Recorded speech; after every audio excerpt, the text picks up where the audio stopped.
Merci une fois de plus encore de nous recevoir chez vous, alors que ce programme, cette autre édition de votre programme L'heure de solution commence. Mesdames et messieurs, bonsoir, bienvenue à tous. L'heure de solution, c'est ce programme où on parle, où on aborde des thèmes autour des faits de société, autour des problèmes, autour des inquiétudes vécues au quotidien. Cette émission, on l'a fait avec vous. Alors, vous retrouverez l'heure de solution deux fois la semaine. Le lundi, mercredi, à partir de 20h30, les rediffusions se font le mardi, 18h20, samedi, 12h30, 20h30, et le dimanche, 9h, 21h.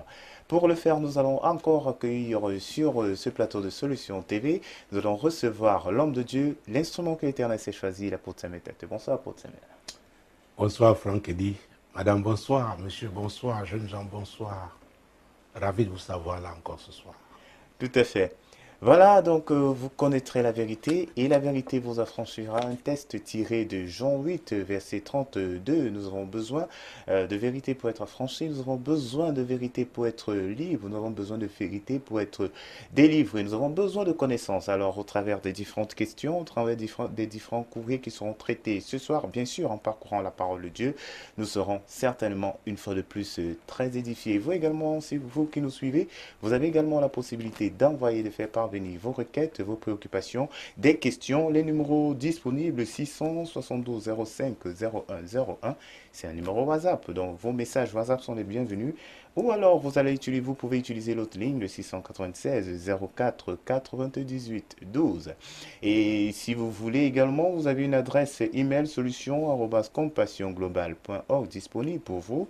Vous pouvez également l'utiliser. Et si vous voulez vous connecter, si vous voulez suivre Solution TV à partir de votre tablette, à partir de votre smartphone, c'est également possible. Il vous suffit simplement d'entrer le lien solutiontvonnet.myl2 mr.com. Voilà donc, mesdames et messieurs, ces contacts vous permettent donc de faire parvenir vos préoccupations et bien sûr de participer à ce programme L'heure de solution.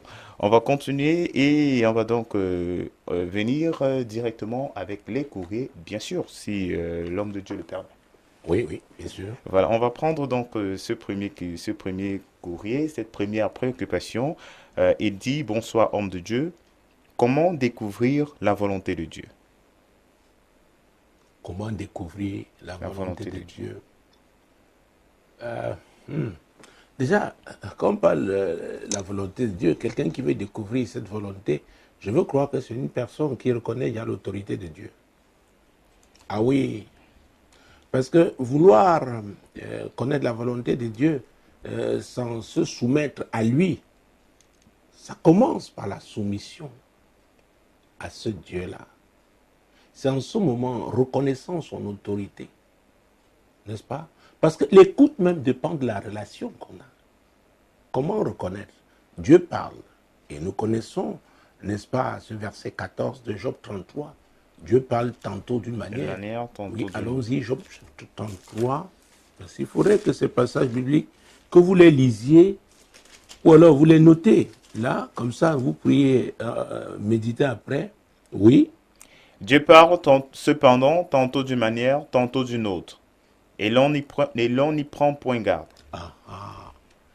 Il y a des gens qui recherchent la volonté de Dieu, alors que Dieu a déjà parlé, reparlé. Mais ils sont en train de rechercher la volonté de Dieu. Et c'est quoi le verset 15, on peut le prendre? Il parle par des songes, par des visions nocturnes, quand les hommes sont livrés à un profond sommeil, quand ils sont endormis sur leur couche. Alors, c'est une des façons, un des moyens. Ce n'est pas seulement par les songes, par les visions. Il y a des gens qui disent non, Dieu me parle seulement par les songes. Alors, il faut faire très attention. Je rappelle l'histoire d'une servante de Dieu qui me disait à l'époque, vraiment, quand l'Esprit de Dieu me parlait, je sens parfois la chair de poule des agitations. J'ai dit, il faut faire très attention avec ça. Dieu parle tantôt d'une manière, tantôt d'une autre. Alors, comment identifier la voix de Dieu? Pouvez-vous identifier, reconnaître la voix de quelqu'un avec qui vous n'êtes pas en relation? Pas évident. Oh! Jésus disait, mes brebis entendent ma voix et me suivent. Jésus-Christ de Nazareth. Vous savez, et c'est pourquoi les gens veulent... c'est comme, vous savez, les radios. Si vous voulez suivre, vous êtes à Douala, vous voulez suivre Radio Solution, Vous devez chercher 100.5. 100.5. D'accord? Vous allez à 90, vous n'aurez pas. Je préfère prendre des éléments simples, hein, pour que tout le monde comprenne. Alors, vous refusez la fréquence divine et vous voulez identifier la volonté de Dieu. Ce n'est pas possible. Ça a d'abord à voir avec le positionnement. Ah oui. Tout à fait. Jean chapitre 10, oui. Prenons le verset 14. Je connais mes brebis et elles connaissent ma voix. Ah. Donc, il faut être une brebis de Dieu, une brebis du Seigneur pour connaître sa voix. Et Dieu parle depuis l'ancienne alliance jusqu'à la nouvelle. Dieu parle, Dieu est un communicateur. Dans Jérémie chapitre 33, verset 3. Invoque-moi et je te répondrai. Je t'annoncerai de grandes choses, des choses cachées que tu ne connais pas. C'est Dieu qui dit, invoque-moi, je te répondrai. Il ne s'adresse pas à n'importe qui. Il ne s'adresse pas aux païens. Il ne s'adresse pas aux gens qui ne craignent pas son nom. Oui, invoque-moi. Alors, il faut avoir une relation avec ce Dieu. J'ai l'habitude de dire, et nous avons lu ici, je crois pendant la dernière émission, Jean 1,12. Et je dis souvent que nous sommes tous, n'est-ce pas, des créatures de Dieu, mais nous ne sommes pas tous ses enfants. C'est dans la parole de Dieu. Donc, il faut être engagé dans les affaires de Dieu. Et comme ça, il va vous conduire comment? Vous allez reconnaître sa voix. Les choses cachées sont à l'Éternel, notre Dieu. Les choses révélées sont à nous et à nos enfants, à perpétuité, afin que nous mettions en pratique toutes les paroles de cette loi. Oh mon Dieu. Celui-là qui veut reconnaître la volonté de Dieu, est-ce qu'il est prêt? Est-ce qu'il met déjà la parole de Dieu en pratique dans sa vie? Est-ce qu'il est même déjà en relation avec Dieu? Nous avons vu pendant la dernière émission qu'il y avait des choix à faire. L'apôtre Paul dit, lorsqu'il était un enfant, il parlait comme un enfant, il pensait comme un enfant, il raisonnait comme un enfant.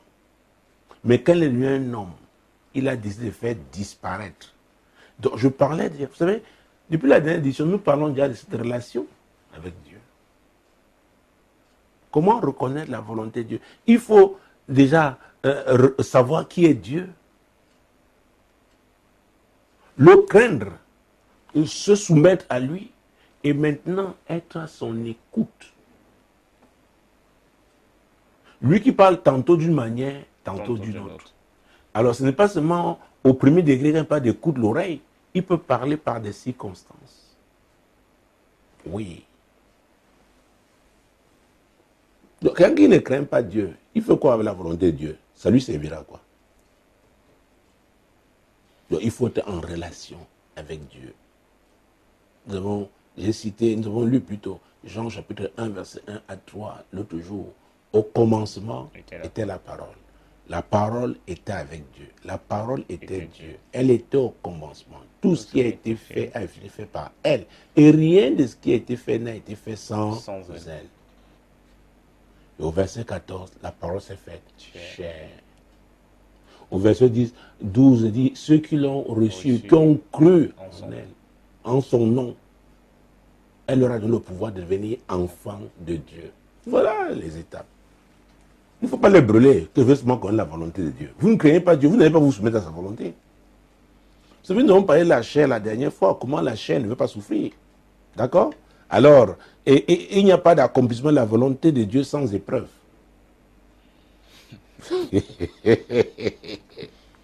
Alors, beaucoup disent que non, je ne connais pas la volonté de Dieu. Non, c'est que Dieu n'a pas parlé comme ils veulent.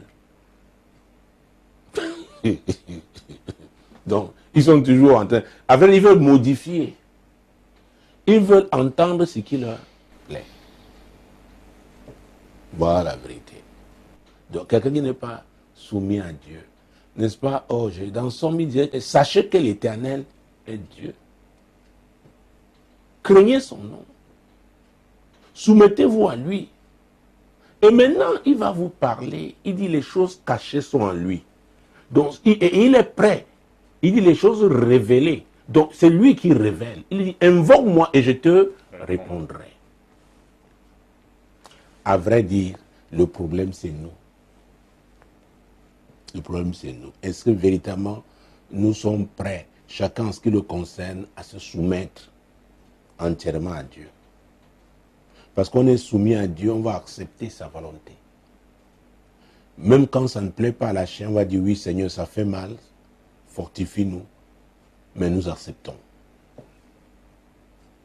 Parce que Dieu, il est bon. Hein? Ah, tout ce que Dieu fait est bon. Vous pouvez ne pas comprendre ça là, parce que vous souffrez. Mais au finish, vous verrez que Dieu est bon. Donc, comment reconnaître, c'était la question, il faut reprendre, je veux prendre Tout à ce terme. fait, oui. Comment découvrir la volonté de Dieu?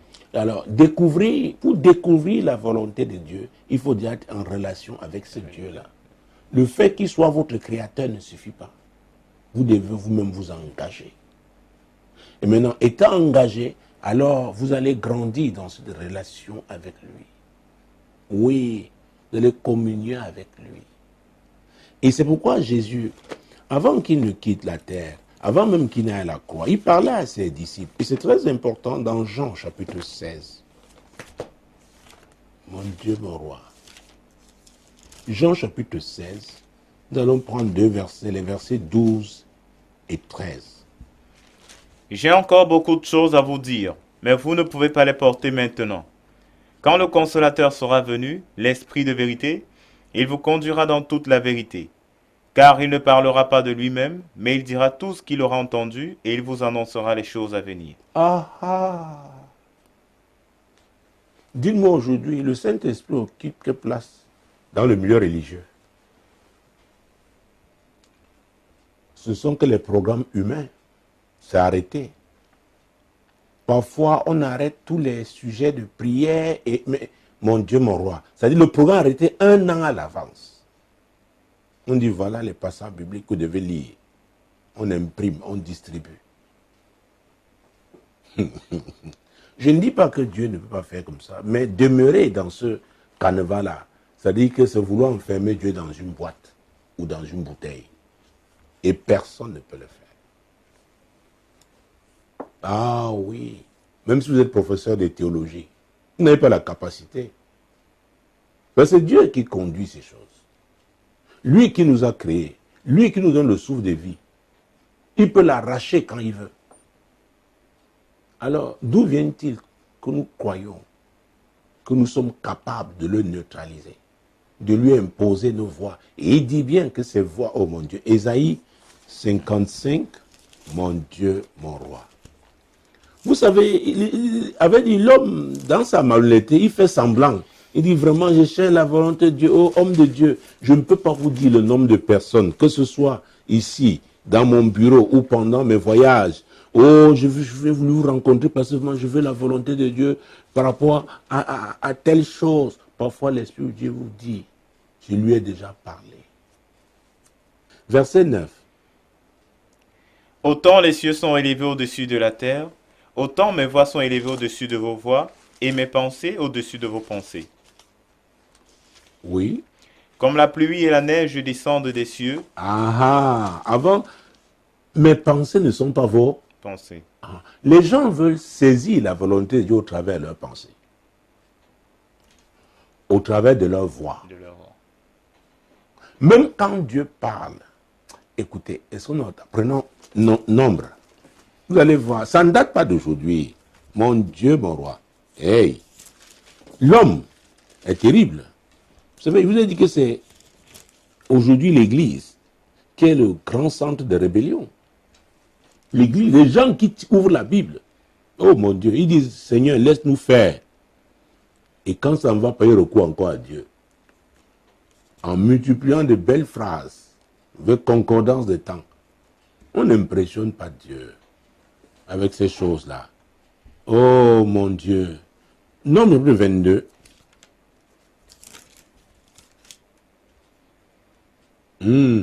Verset 7 et suivant. Les anciens de Moab et les anciens de Madian partirent, ayant avec eux des présents pour le devin. Ils arrivèrent auprès de Balaam et lui rapportèrent les paroles de Balak. Balaam leur dit, passez ici la nuit et je vous donnerai réponse d'après ce que l'Éternel me dira. Et les chefs de Moab restèrent chez Balaam. Dieu vint à Balaam et dit, qui sont ces hommes que tu as chez toi? Balaam répondit à Dieu, Balak, fils de Tippor, roi de Moab, les a envoyés pour me dire, voici, un peuple est sorti d'Égypte et il couvre la surface de la terre. Viens donc, maudis-le, peut-être ainsi pourrais-je le combattre et le chasserai-je. Dieu dit à Balaam, tu n'iras point avec eux, tu ne maudiras point ce peuple, car il est béni. Ah, Dieu lui-même est venu. Balaam, les gens que tu as acceptés chez toi là, qu'est-ce qu'ils font là, Balaam? Balaam, tu es prophète. Il dit, ah, c'est Balak, roi de Moab. Un royaume païen. Et quand on parle des divins, c'était le prophète. Alors, oh, il voulait donc acheter le prophète, pousser le prophète à se retourner contre le peuple d'Israël, le peuple de Dieu. Les hommes.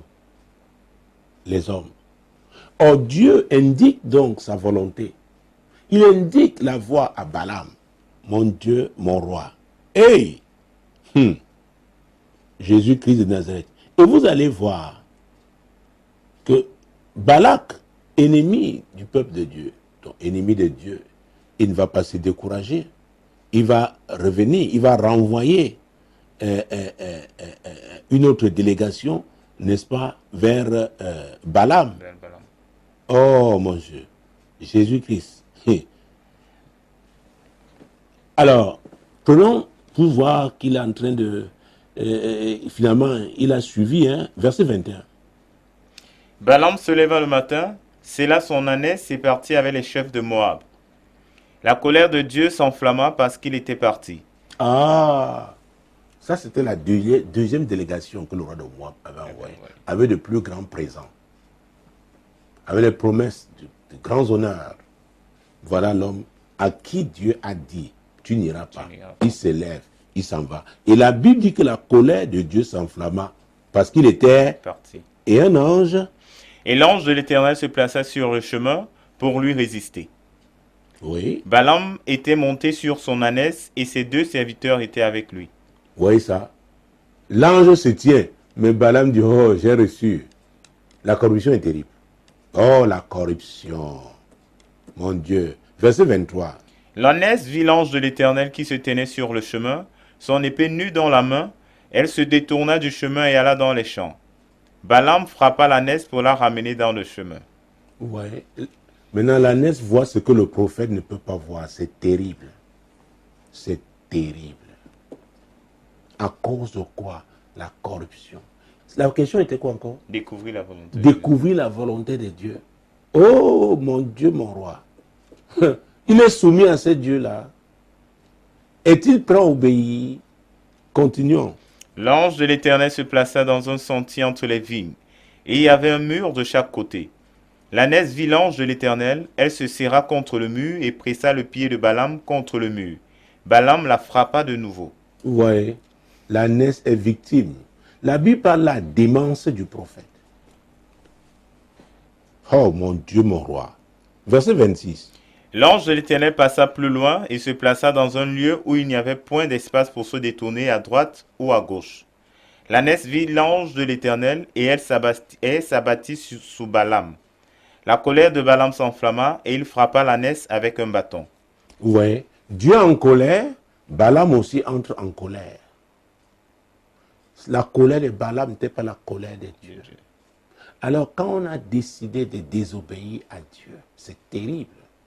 C'est pourquoi ceux qui disent comment découle la volonté de Dieu, est-ce qu'on vit une vie d'obéissance?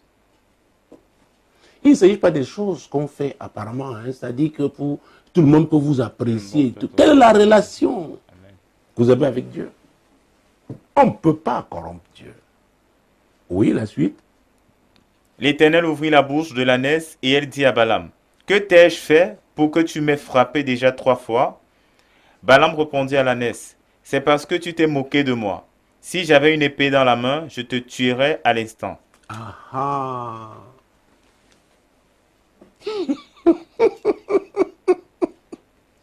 Dieu ouvre même la bouche, la naisse qui n'avait jamais parlé. Mais, oh, Balaam était déjà engagé, le niveau d'engagement, les cadeaux qu'il avait reçus, il était corrompu, envoûté. Mon Dieu, il était prêt à tuer la naisse qui agissait pour son bien. Qui agissait pour son bien. J'ai tellement d'exemples. On ne peut pas, on n'a pas le temps ici. Surtout ceux qui veulent découvrir la volonté de Dieu pour eux, pour le mariage.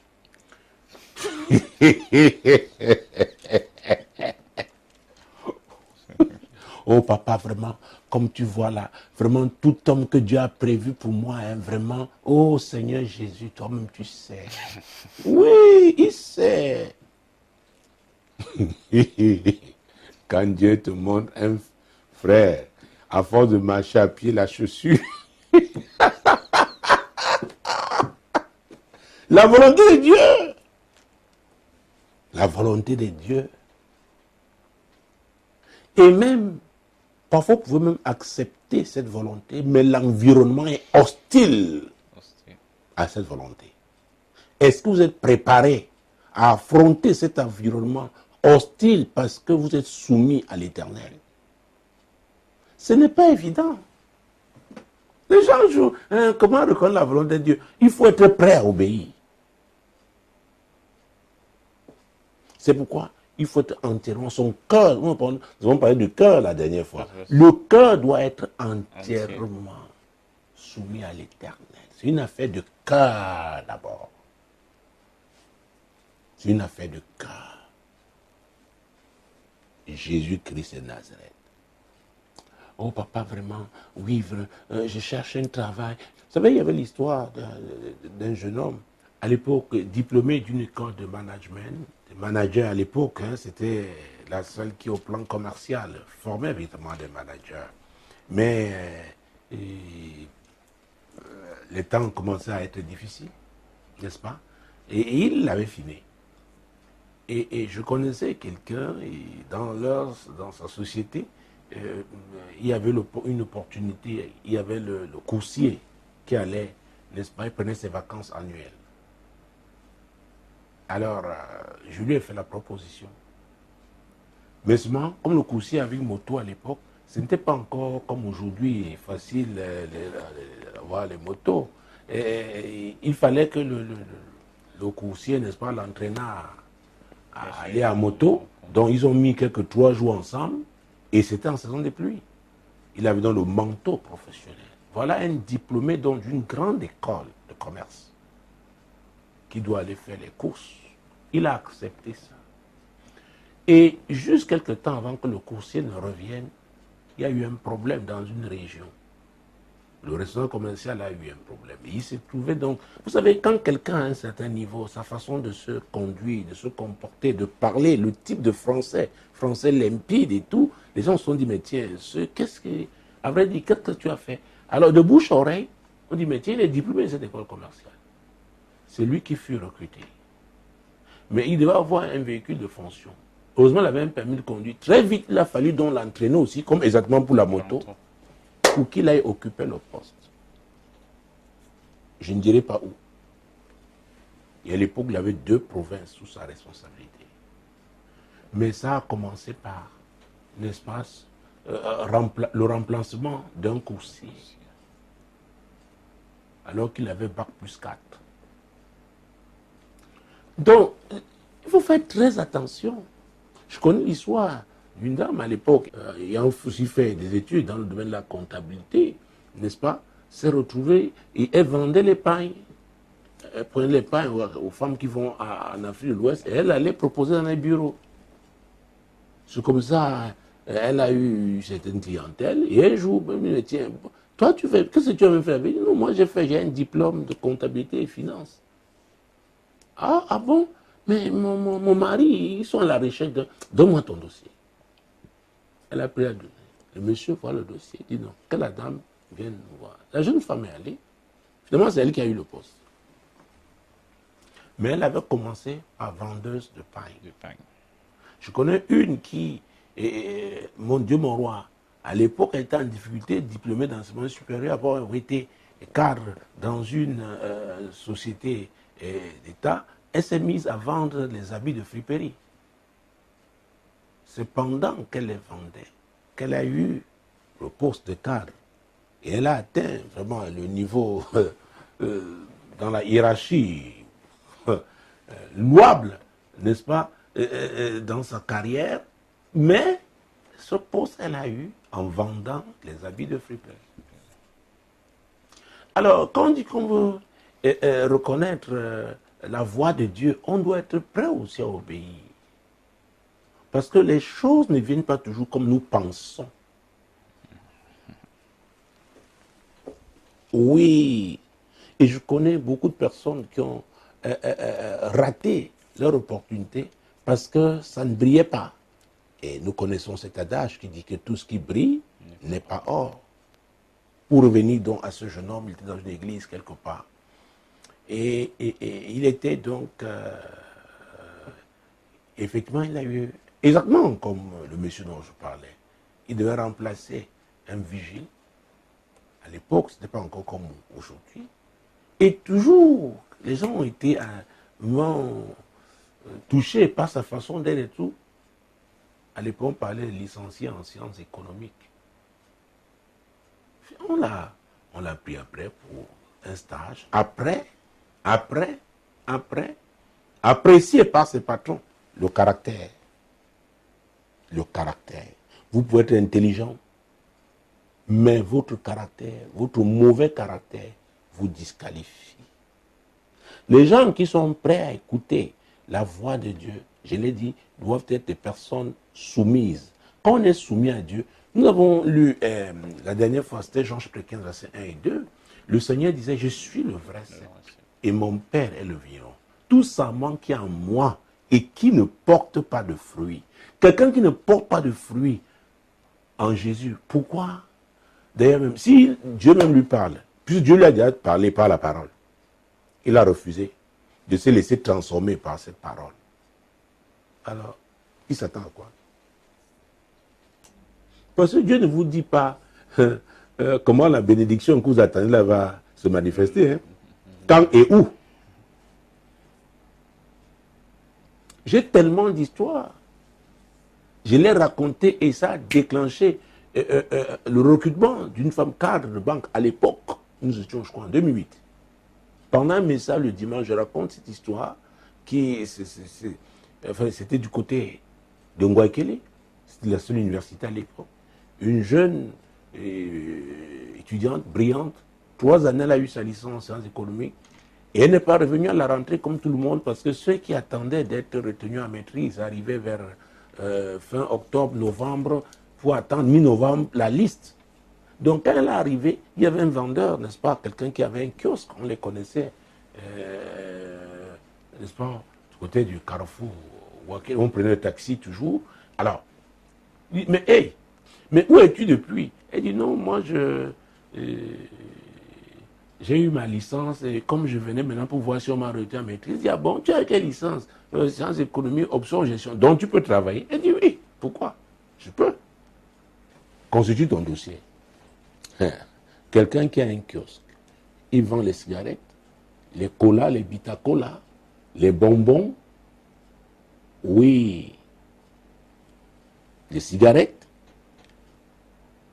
Il dit, donne-moi ton dossier, vas-y. Elle allait, elle fait, oh mon Dieu, elle a fait son CV.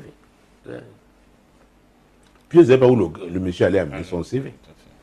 Il avait un homme qui était président du conseil d'administration. Il allait voir son nom. Il dit, tonton, je ne t'ai jamais demandé une femme. Mais vraiment. Le monsieur le regarde, il dit, mais c'est ta petite copine, ta jeune petite amie. Il dit, non, non, il n'y a rien, mais c'est une fille bien, brave, polie, vraiment honnête, simple. Il dit, mon Dieu, mon roi. Humble. Le monsieur le regarde, il dit, bon, amène-la, viens avec elle. Le jour où ils arrivent, on dit, oui, faites le mot. Ils entrent. Il dit, ah oui, bonjour ma fille, vraiment ça va, oui. Donc tu as une licence, tu dis oui, je suis là, j'attends maintenant, si on était en maîtrise, vraiment.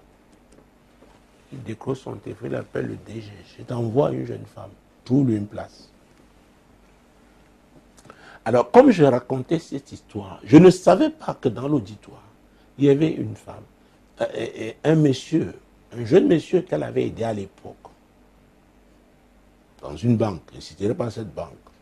On l'avait recruté à l'époque comme petit stagiaire. Après, il triait les billets et tout. Après, elle a démissionné de cette banque. Et elle est allée à l'étranger. Et entre-temps, on l'a recrutée. Il apprend qu'elle est revenue. Entre-temps, son oncle était PCA d'une microfinance qui est devenue banque. Il dit à son oncle, je connais une femme, elle connaît la banque. Tonton, tu as besoin d'elle. Il dit, ah bon, qu'elle vienne, amène-la alors. Mais elle était ici, elle doit aller tourner avec les... Comme je raconte l'histoire ce dimanche, mon Dieu, mon roi, ça veut le Saint-Esprit. Oh, Jésus, Jésus, Jésus, Jésus. Nous ne pouvons pas connaître la volonté de Dieu sans le Saint-Esprit. Le Saint-Esprit était aussi en train de lui parler, était parmi, était dans la salle, dans le temple. À la fin du culte, elle demande à me voir. Quand elle est dans mon bureau, elle me dit, voilà, c'est un jeune homme comme ça, j'ai aidé, bon, il ne sait pas, il me dit, venez mon dossier, qui va voir son nom. Moi, je lui ai dit, écoute-moi, comme je t'ai dit, demain, tu vas aller à Yaoundé. Le lendemain, il prend mon téléphone, tu es où? Papa, je dis, allez. Elle arrive, ce monsieur demande, n'est-ce pas, une permission, là où il travaille, cette banque où elle avait été. Il l'amène chez son oncle PCA. À peine une quinzaine de minutes, son oncle PCA dit à cette femme, vous êtes la femme que je veux, la personne que je veux. Le recrutement est immédiat. Je ne veux pas donner la suite. Mais, après, ah oui, la promotion, pas. Vous savez, Dieu parle tantôt d'une manière, tantôt d'une autre. Mais c'est nous qui ne faisons pas attention. Donc Balaam, la Bible parle de la démence du prophète. C'est laissé corrompre, il n'a pas pu. Donc vous savez, même Jésus, son histoire, écoutez, ce n'est pas peut-être le plus hasard. C'était planifié, programmé. Ésaïe chapitre 9, verset 5. Car un enfant nous est né, un fils nous est donné, et la domination reposera sur son épaule. On l'appellera admirable conseiller, Dieu puissant, Père éternel, prince de la paix. Alors, c'est l'histoire de Jésus. Des siècles auparavant, Ésaïe a prophétisé. Il n'était pas le seul prophète. Et il dit, et son futur, la domination reposera sur son épaule. Et on l'appellera. Alors, Jésus est né. Est-ce que tout de suite, cette parole s'est accomplie? Il a fallu passer par des étapes. C'est très important, madame, c'est très important. D'ailleurs, quand vous lisez Ésaïe 53, verset 1, parce qu'on dit, comment reconnaître la volonté de Dieu? Hey, il faut être un homme de foi. 53, verset 1. Qui a cru à ce qui nous était annoncé? Qui a reconnu le bras de l'Éternel? Qui a cru? Si Dieu vous parle, est-ce que vous allez croire? La foi. La foi. C'est très important. Vous savez, Jésus qui est Nazareth, c'est David qui disait dans le psaume 139, verset 16, très bien, quand je n'étais qu'une masse informe, tes yeux me voyaient. Sur ton livre était écrit tous les jours de ma vie avant qu'aucun d'eux n'existât. C'est David qui a eu la révélation. Donc il faut savoir que nous sommes sur cette terre pour accomplir une mission. David a compris que c'était prévu, Dieu avait planifié, programmé. Écoutez, mon Dieu, nous ne sommes pas le fruit du hasard. Il peut y avoir un concours de circonstances, mais ne croyez pas, Dieu sait pourquoi. Pourquoi je suis né au Cameroun, il le sait. Oui, dans sa souveraineté, il a décidé. C'est valable pour chacun d'entre nous. Pour nos téléspectateurs, il y en a qui nous regardent, n'est-ce pas, des pays lointains. C'est valable aussi pour eux, pour chacun d'entre eux. Donc, le plan de Dieu, chacun de nous est venu l'accomplir. Et dans Matthieu chapitre 2, Matthieu chapitre 2, verset 1 et suivant. Jésus était né à Bethléem, en Judée, au temps du roi Hérode. Voici des mages d'Orient arrivèrent à Jérusalem, et dirent, où est le roi des Juifs qui vient de naître? Car nous avons vu son étoile en Orient, et nous sommes venus pour l'adorer. Oui. Le roi Hérode, ayant appris cela, fut troublé, et tout Jérusalem avec lui. Il assembla tous les principaux sacrificateurs et les scribes du peuple, et il s'informa auprès d'eux où devait naître le Christ. Donc, on savait. La suite. Ils lui dirent, à Bethléem en Judée, car voici ce qui a été écrit par le prophète. Et toi, Bethléem, terre de Juda, tu n'excèdes pas la moindre entre les principales villes de Juda, car de toi sortira un chef qui paîtra Israël, mon peuple. Ah, il est né du temps du roi Hérode. Il y a un temps pour chaque chose. Et voilà une notion importante, la notion de temps. Vous voulez connaître la volonté de Dieu? Vous devez passer par certaines étapes. Vous refusez de passer par là, mais vous voulez seulement. Non, vous devez vous soumettre. Il y a un temps pour chaque chose. Ouais. Et de toi sortira un chef. Bethléem. C'était prévu. Et l'apôtre Paul, oh mon Dieu, anciennement appelé Saul dans Galates chapitre 1, il va dire quelque chose de très important. Mon Dieu, mon roi. Galates chapitre 1, versets 15 à 17. Mais lorsqu'il plut à celui qui m'avait mis à part dès le sein de ma mère, et qui m'a appelé par sa grâce, de révéler en moi son Fils, afin que je l'annonçasse parmi les païens, aussitôt, je ne consultai ni la chair, ni le sang. Ah, mon Dieu. Verset 17. Et je ne montai point à Jérusalem vers ceux qui furent apôtres avant moi, mais je partis pour l'Arabie. Puis je revins encore à Damas. Ah, ah. C'était la volonté de Dieu. Il dit celui qui l'a mis à part depuis le sein de sa mère. Donc il a aussi eu cette révélation. C'est très important. Chacun doit savoir que Dieu lui a confié une mission. On doit être convaincu de ça. Que soyez cordonnier, chauffeur, je ne sais pas, pilote, médecin, encore qu'il faudrait que vous soyez dans le couloir de Dieu. J'ai rencontré quelqu'un qui était médecin, mais n'exerçait pas dans la médecine. Vous faites très attention. À la volonté de Dieu. Oh là là. Je me souviens l'histoire de ce jeune. On s'est rencontrés à Jérusalem. Oh, il m'a dit, homme de Dieu, prie pour moi. C'était à une conférence. Jésus-Christ Nazareth. Pendant la pause dans ce moment. Oh, je vois aussi l'apôtre de Nouvelle-Calédonie. Mon Dieu, mon roi. Parce que c'était là, j'ai prié pour les deux, l'un après l'autre. Alors, il me dit, homme de Dieu, je voulais exercer mon travail de cadre infirmier. J'ai eu tous mes diplômes et je viens d'avoir un bon boulot. Et c'est maintenant, est-ce que ça peut être Dieu? Il me dit de ne pas travailler, de commencer le ministère.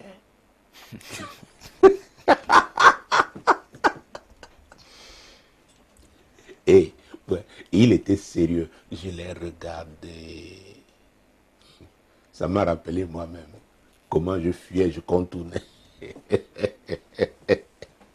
À 99, c'était au mois d'août, vers la fin de ce mois, je crois, la dernière semaine d'ailleurs. J'étais à une école, mon Dieu, de ministère à Lagos, parce que c'était tombé à ma période de vacances. Et je me souviens, à un moment donné, on demande que les serviteurs de Dieu, les hommes de Dieu se lèvent pour la prière. Oh, j'avais déjà commencé l'église, mais je travaillais encore. J'ai refusé de me lever. Quelqu'un me dit, toi, pourquoi? Je dis, non, je ne suis pas à plein temps. Donc, je peux comprendre ça. Parce que chacun de nous, vous voyez, nous sommes des êtres humains. Il y a des choses, j'aime ce métier. Je l'avais choisi. ça avait coûté un certain prix pour avoir cette formation avant de l'exercer. J'ai eu une autre formation, j'ai travaillé, mais j'ai tellement j'aimais ce... Et je ne voyais pas comment. À vrai dire, moi, je souhaitais avoir un ministère d'aide, soutenir les serviteurs de Dieu, mais ce n'est pas l'homme qui décide. Et c'est ce qu'on doit comprendre quand on recherche la volonté de Dieu. C'est lui qui est le boss. C'est lui qui décide. Ah oui. C'est lui. Donc il faut s'abandonner. Et ça fait très mal. Parce que parfois, et le plus souvent, on va se moquer de vous, on dit, oh, le voilà, il est devenu fou. Maintenant, là, la Bible seulement. Il prie toute la nuit. Hey, c'est quoi encore? Tu es le seul pasteur qui... Vous allez entendre, oh mon Dieu, mon roi. Il faut quoi? Dieu a dit dans le livre de Daniel que ceux qui le connaîtront, ceux qui connaîtront leur Dieu agiront avec fermeté. Est-ce qu'il peut avoir la fermeté sans la foi? Non. La foi. Croire. Qui a cru à ce qui a été annoncé? Qui a cru? Qui a cru? Et Jésus, pendant son ministère terrestre, il y a eu un moment, oh mon Dieu, au verset 9 de l'évangile de Jean, Jean chapitre 9, mon Dieu, mon roi. Jean chapitre 9, verset 1 à 3. Jésus vit en passant un homme aveugle de naissance. Ses disciples lui firent ces questions. Rabbi, qui a péché, cet homme ou ses parents pour qu'il soit né aveugle? Jésus répondit, ce n'est pas que lui ou ses parents aient péché, mais c'est afin que les œuvres de Dieu soient manifestées en lui. Ah, afin que les œuvres de Dieu soient manifestées en lui. Alors, les gens ont leur, comment dire, leur schéma. Si c'est Dieu, ça doit se passer comme ça. Et si c'est autrement, ce n'est pas Dieu. Ah non, c'est pas Dieu, non, Dieu. Est-ce que Dieu peut faire ça? Et est-ce que Dieu peut permettre ce genre de choses? Les amis, Dieu là, voilà un homme, né aveugle.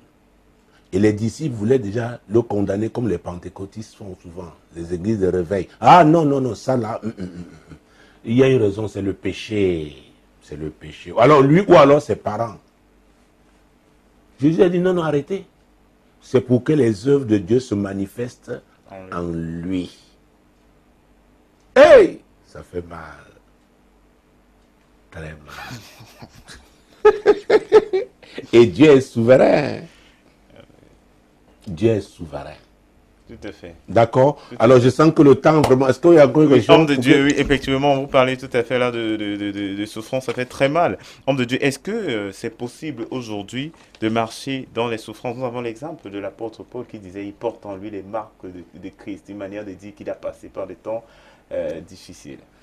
Alors, Jésus, je crois que la dernière fois, nous l'avons vu, celui qui veut venir après lui. Tout à fait. Oh, ça. Je crois même dans Luc 14, parce qu'on l'avait lu. Prenons Luc 14, verset 25 à 27. C'est terrible ce que Jésus dit là.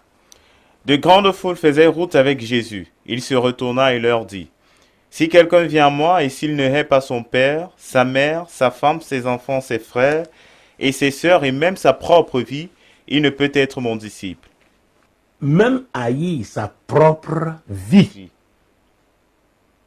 Alors, Paul disait, ce n'est plus moi qui vis, mais c'est Christ qui vit en moi.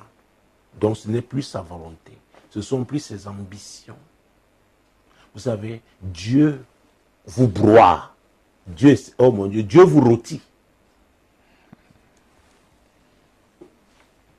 Et chacun a, oh mon Dieu, son parcours avec Dieu. Oh, n'enviez pas quelqu'un d'autre. Non, non, chacun, il vous rôtit. Ah oui, que ce soit pas plus au premier degré. Hein? Quand il a dit que quelqu'un vient à moi, s'il ne hait pas son père. Non, non, ça veut dire tout simplement, comme Matthieu 6,33, cherchez premièrement le royaume et la justice de Dieu. C'est la même chose. Et Dieu doit avoir la première place. C'est lui la priorité. C'est ce qu'on doit comprendre. Hein? C'est pas que quelqu'un qui veut maltraiter sa femme dise que non, c'est à cause de Jésus. Les gens sont terribles. Quelqu'un ne veut pas aider ses parents, il dit non, c'est à cause de Jésus. Non, non, non, non, non. Que ce soit très clair. Alors, Sortons avec l'apôtre Paul, parce que vous avez parlé de lui. Philippiens chapitre 4, verset 13. Je puis tout par celui qui me fortifie. Je puis tout. C'est l'apôtre Paul qui le dit. Donc même les souffrances qu'il a supportées là, qu'il a endurées, c'est parce que c'est le Seigneur qui le fortifiait. Il s'était abandonné. Vous voyez, nous avons lu Galate tout à l'heure. Quand il plut à celui qui l'avait mis à part dès le sein de sa mère, de lui révéler son fils, il s'est engagé. Et voilà le mot engagement. Ah oui. Donc même aujourd'hui, le Seigneur ne travaille qu'avec des gens sincères, qui comprennent la notion d'engagement. Et ils savent que c'est par la grâce de Dieu. Donc il faut que je puis tout. Donc Paul veut dire, sans la grâce de Dieu, ne peut pas réussir. N'oubliez pas que quand Jésus a prié, il priait pour même nous qui devons croire. Donc nous aussi, nous devons suivre lui qui est le modèle. Et cette affaire de je puis tout par celui qui me fortifie. Et Dieu avait dit que ça à Josué. Oh, rapidement, Josué chapitre 1, verset 6 à sa partie A.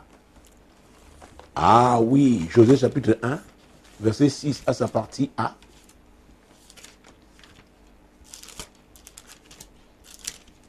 Oui. Fortifie-toi et prends courage. Ah, fortifie-toi. En mettant la parole de Dieu, en priant, fortifie-toi. En louant Dieu, en l'adorant, fortifie-toi. Et quand on parle de prière, c'est pas seulement les prières en intelligence, les prières en langue. Et là, c'est le Saint-Esprit. Il y a des moments, oh, personne n'entend ce que vous dites. Tellement la douleur. Mais Dieu, l'Esprit de Dieu, Dieu est avec vous. Il vous fortifie. C'est très important. Et puisqu'on peut, il n'y a rien, on ne peut pas plaire à Dieu sans quoi? La foi. Jésus qui est dans Hébreux chapitre 11, verset 6. Si on n'a pas le temps, je veux, oh mon Dieu, non, on va prendre la page du salut. Parce que ce passage dit, sans la foi, on ne peut pas plaire à Dieu. Il est impossible d'être agréable. Il est impossible de lui être agréable. Hein? Et la foi, c'est quoi, verset 1? La foi est une ferme assurance des choses qu'on espère, une démonstration de celles qu'on ne voit pas. Ah ah, c'est ça la foi. On espère. Le Saint-Esprit, si vous le laissez vous conduire, vous savez que ce que Dieu a dit, il le fera.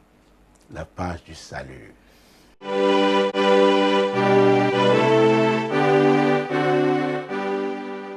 Mesdames, Messieurs, c'est pratiquement la fin de cette émission. Vous voyez, la deuxième question était de savoir si c'était encore possible ce jour. De faire quoi?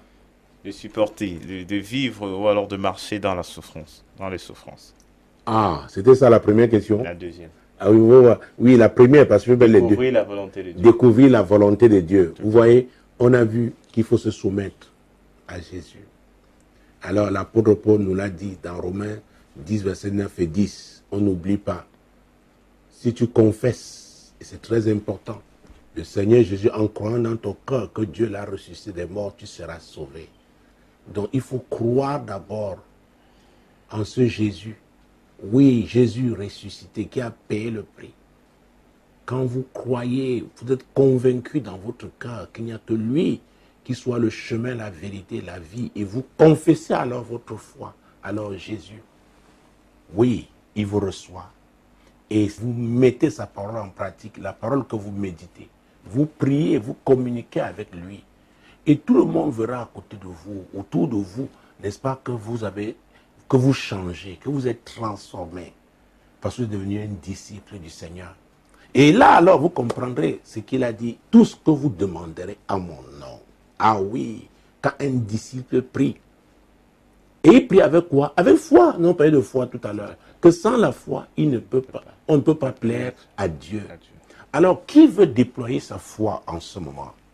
Parce que Jésus est le même hier, aujourd'hui et éternellement.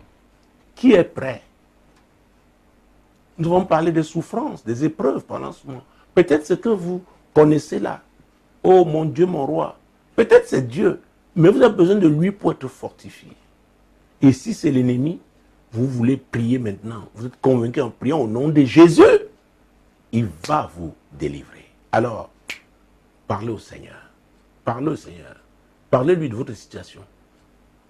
Bien qu'il la connaisse déjà, mais il souhaite que vous-même, vous lui adressez des prières. Mon Dieu, mon roi, que voulez-vous en ce moment? La guérison? Vous voulez quoi? La paix? Quelle est votre situation? Quel est votre état? Qui souffre à côté de vous? Vous voulez voir Dieu intervenir. Jésus a dit, tout ce que vous demanderez au Père en mon nom, au nom de Jésus, demandez. Et moi, je lui rappellerai ces paroles. Et parce qu'il est fidèle, il le fera. Jésus étant le même hier, aujourd'hui, éternellement. Seigneur, c'est en ton nom que je me tiens ici, au nom de Jésus. Seigneur, pour prier pour tous ceux-là qui crient à toi, quel que soit leur problème, leur détresse. Leur détresse. David disait, oui, invoque-moi au jour de la détresse. Et c'est toi qui le disais. Et je te répondrai, invoque-moi. Seigneur, ils sont en train de t'invoquer maintenant. Ils t'invoquent maintenant.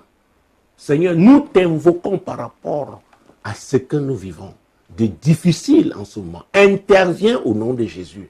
Seigneur, quiconque est troublé, oui, le monde est troublé aujourd'hui, interviens au nom puissant de Jésus.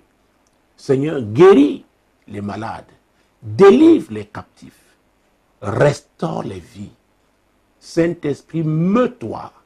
Seigneur, je viens avec ton sang, le sang de la nouvelle alliance, pour briser l'emprise de toute alliance ancienne, toute alliance diabolique qui influençait la vie, n'est-ce pas, de tous ceux-là qui sont engagés à te suivre. Seigneur, je viens avec ton sang et je proclame la rupture. La rupture. Cette alliance satanique-là est rompue au nom de Jésus. Elle est brisée au nom de Jésus. Seigneur, je proclame la guérison en ton nom, le nom de Jésus. Je proclame la délivrance en ton nom, le nom de Jésus. Je proclame la restauration en ton nom, au nom puissant de Jésus. Je proclame la paix en ton nom, toi qui es le prince de paix. Mesdames, messieurs, déployez votre foi, confessez votre foi et commencez à faire ce que vous ne pouvez pas faire en ce moment. Louez le Seigneur pour ce qu'il a fait. Jésus est le même hier, aujourd'hui, éternellement. Saint-Esprit, comme tu te meus, tu touches ces femmes, ces hommes qui nous écoutent, qui nous regardent à travers le monde. Tu glorifies Jésus. Tu glorifies Jésus. Commence à louer l'Éternel. Déploie ta foi. Proclame ta foi. Confesse, oui, ton miracle au nom de Jésus, ta guérison au nom de Jésus, ta délivrance au nom puissant de Jésus. Oui, mon Dieu, mon roi, Jésus, tu n'as pas changé. Sans ton nom, oui, sans ton nom, que je déclare nos téléspectateurs et auditeurs, oui, je les déclare guéris au nom de Jésus, délivrés au nom de Jésus, restaurés au nom puissant de Jésus, fortifiés au nom puissant de Jésus-Christ. Merci Seigneur. Saint-Esprit, c'est toi qui glorifies Jésus. Mesdames, Messieurs, nous avons été heureux de vous savoir là. Demeurez bénis. Shalom. Quand il descend, oui, tout s'arrête. Il y a transfert entre ciel et terre. Quand il descend, l'atmosphère change. Il y a transfert entre ciel. Quand il descend, oui, tout s'arrête.